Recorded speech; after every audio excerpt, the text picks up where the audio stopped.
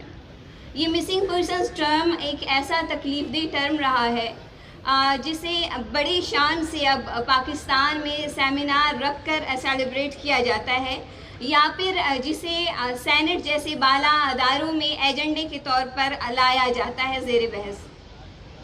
میں آپ کے سامنے یہ بات بھی رکھنا چاہوں گی کہ ہم اس ریاست کے باشندے ہیں اور ہم ایسے لوگ ہیں اس ملک میں, دنیا کے ان ملکوں میں سے ایک ملک جہاں پر لوگ اپنی زندگیوں میں بنیادی ضروریات کی بجائے اپنی زندگی بچانے کے لیے جہد کر رہے ہیں. ہم ان باشندوں میں سے ایک ہیں جہاں 40,000 سے لوگ لاپتہ کیے جاتے ہیں ایک ہی ملک کے ایک ہی قوم سے. میں اس کنونشن کے ذریعے اس بات کا بھی اظہار کرنا چاہوں گی کہ بلوچستان نیشنل پارٹی کی جانب سے 5,000 لوگ اور جو بلوچ ہیومن رائٹس ہیں ان کے جانب سے یا ان کے مطابق 25,000 لوگ لاپتہ کیے جا چکے ہیں, اور دیگر جتنے بھی لوگ ہیں جو لاپتہ کیے جاتے رہے ہیں انسانی حقوق کے جو ریکارڈ میں موجود ہے. میں نہیں جانتی وہ کون سی مخلوق ہے جو کہ مسٹر انڈیا بن کے ان تمام تر لوگوں کو لاپتہ کرتا رہا ہے, جس کے حوالے سے یا پھر جس کی معلومات سے ریاست لا علم ہے, جس کو اس بات کا علم نہیں ہے کہ ان کو لاپتہ کرنے والا کون ہے. میں ایک پاکستانی ہوں, میرا بھائی اسی پاکستان میں لاپتہ کیا گیا, پھر اس کے بعد ان کی مسخ شدہ لاش پھینک دی گئی. لیکن پھر بھی نہ تو میں نے اپنی شہریت بدلی نہ ہی اپنی سوچ, اور میں پاکستان بنی رہی. رواں سال دوبارہ سے میرا بھائی اور کزن لاپتہ کیا جاتا ہے اور میں انہی ریاستی اداروں کے گرد چکر لگاتی ہوں, اور میں نے انہی ریاستوں میں اپنی فریاد درج کرائی ہے, لیکن مجھے تاحال کوئی انصاف نہیں ملا. ہمیں ہمارے نصاب میں بتایا جاتا ہے کہ پاکستان اپنی تاریخ میں بہت سی جنگیں جیت چکا ہے, لیکن میں یہ بات ماننے سے اس لیے قاصر ہوں کیونکہ یہ ملک مجھے میرا ایک بندہ تک 2 سال میں ڈھونڈ کر نہیں لا سکا. میں چونکہ گواہ ہوں اور شاہد ہوں, آرمی چیف نے مجھے تسلی دی. میں گواہ ہوں اس بات کی, وزیر اعظم صاحب نے مجھے یقین دہانی کرائی, اور میں گواہی دیتی ہوں کہ وزیر انسانی حقوق کے جو وزیر ہے شری مزاری صاحبہ, انہوں نے وعدہ کیا کہ وہ 15 دن کے اندر ہمارے لوگوں کی بازیابی میں اپنا کردار ادا کرائیں گی. لیکن چونکہ وہ اپنا وعدہ وفا نہیں کر سکی تو میں ان کے اس بات کو کیا سمجھوں, کیا یہ ریاست کی ناکامی ہے, یہ حکومت کی ناکامی ہے, یا پھر ان فوجی پالیسیز کی ناکامی ہے. مجھے نہیں سمجھ آتی کہ اب ہم جا کے کس در پہ کھڑے ہوں اور کس سے امید رکھیں جہاں سے ہمارے پیاروں کے متعلق ہمیں بتایا جائے. میں ایک سوال اس ریاست سے آخر میں یہ کرنا چاہوں گی کہ یہ جو ریاست ہے, یہ جو نیا پاکستان ہے, مجھے لگتا ہے کہ اس میں ایک نئے عہدے کا اضافہ کیا جائے گا جسے بطور ایک منسٹر فار مسنگ پرسنز رکھا جائے گا. کیا یہی ہمارا غموں کا درمان ہوگا؟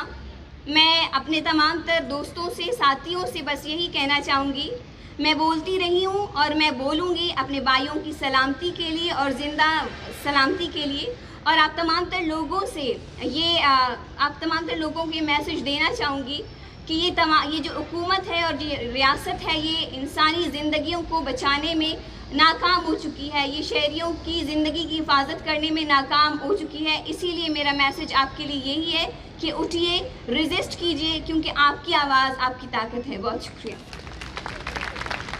بہت شکریہ حسیبہ.